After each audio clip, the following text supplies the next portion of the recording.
I'm heading over to my daughter's place to help my son-in-law replace the starter on his Kia Sorento. Pretty sure it's a Kia Sorento.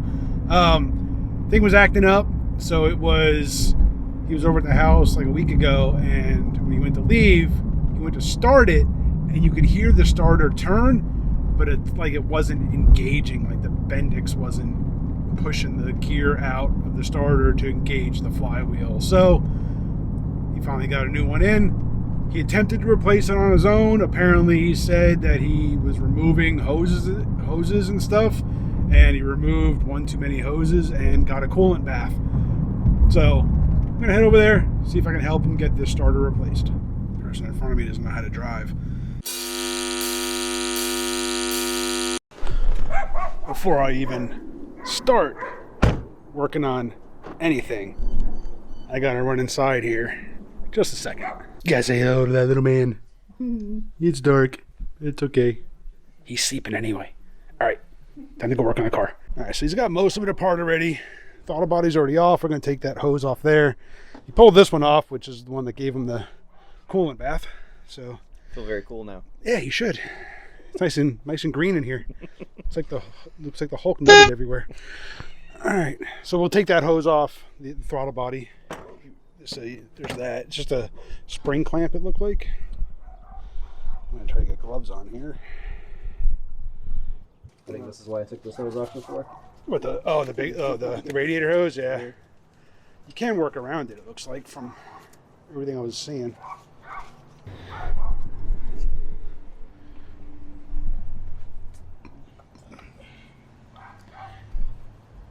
Did the spring clamp not come off? No, it did. It slid up. Just can't get it off the actual throttle body. Yeah. There's also an electrical plug that I can't get out either. Yeah, that should be for the throttle position sensor probably. So we'll try to get that out of there too. I tried to yank on it for minutes.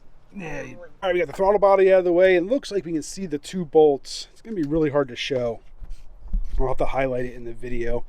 But there's a bolt down there, which you can't see past my light, of course.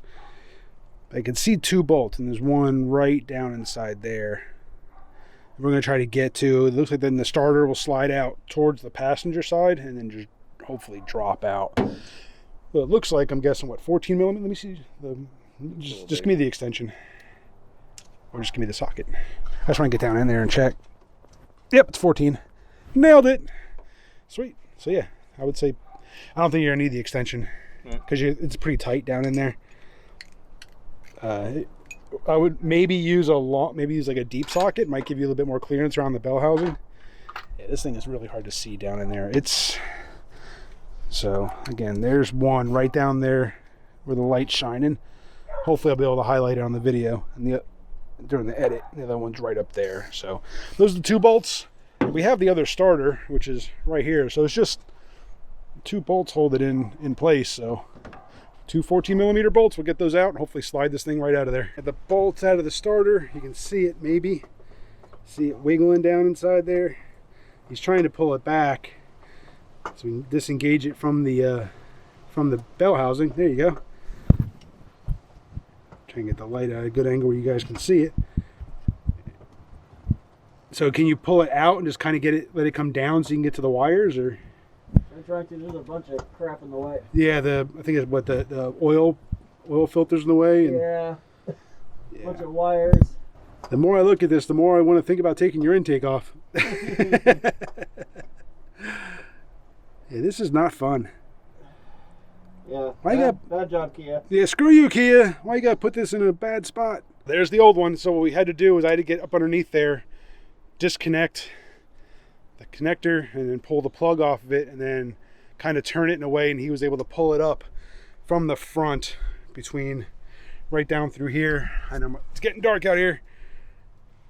You can push it up right through there from the top. So we're gonna just do the opposite. We're gonna feed the new one in and then crawl into there and do the connections underneath the car with the starter just kind of sitting down there, hopefully, and then push it back into the bell housing. Only a little bloodshed, not too bad. Oh, you got a little boo-boo.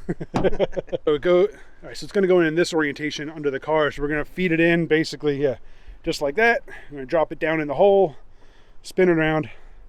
I'm going to try to record it, but it is tight down there. But I got a light down there. I'm going to try to see what I'm doing. I don't think this is going to work, but I'm going to try. Just for you guys. Going in. Alright, so here's the oil filter. Now, you could remove the whole oil filter housing. There are 4 bolts to do it, but we also don't have the truck jacked up.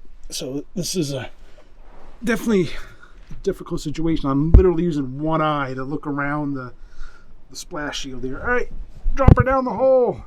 Down the hole. Down the hole. Down the hatch. Something.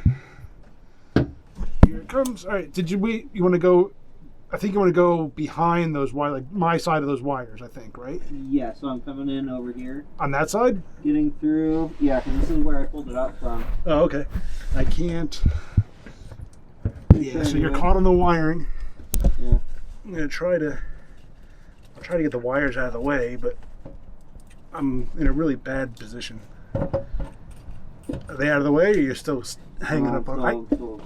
Yeah, I can't see what I'm doing. I can't either. Alright. Losing the camera. Sorry, guys. So as you can see, it's a little dark out. That took longer than what we thought it was going to. Just a matter of trying to getting everything lined back up from underneath with only being able to get like one hand in there from below, one hand from up top. It was that was not fun. So just buttoning up, putting the throttle body back on, and then we'll get the intake slap back on, and it should be good to go. But yeah, that was not a fun project. A lot of you guys made that look a lot easier than what we had. So it may have been easier. Like I said, it is dark as shit out here. It might have been easier if the car was jacked up, maybe just to give you a little bit more room to maneuver. But other than that, there's no other easy way to do this. You're either pulling the oil filter housing off and dropping it out the bottom, or you're fighting at it from the top. Maybe taking the intake manifold off, but I don't know what all that would entail. Yeah, it's just, we're trying to get this done before our lights die. Rechargeable lights, they're good, but you're on a time crunch. Overall, the starter replacement was a success. Few things. I guess there's a brace that's underneath the intake manifold that I guess can come off. I didn't see it. It was definitely hard to see from under the truck without having the truck, jacked up.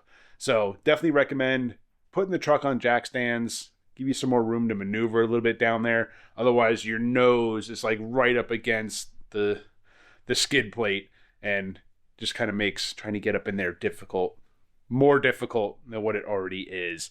Also, watching other videos on YouTube, guys seem to remove the radiator fans. I didn't think about that. So that would definitely give a lot more room to get arms down inside there to kind of maneuver the starter around. But overall, we got it done. Just took a little bit longer than what we had actually anticipated, but it's done. Thing works great. So it's a pain. You can do it by yourself, but it was definitely a help having one person above, one person below to get that thing out and back in. So it can be done. And these are the types of jobs that you can do that can really save yourself some money. I mean, the starter, I forget what he said he paid for it, like $50-$60 maybe, something like that. But with the amount of labor involved, who knows how much a shop would charge you, by the hour to get that thing done. You're probably looking at $400, $500, $600 to replace a starter at a shop, when you can spend a few hours, maybe have a few beers, hang out, and just get it done. Appreciate you guys for watching. Hit that subscribe, hit the bell. See you on the next one.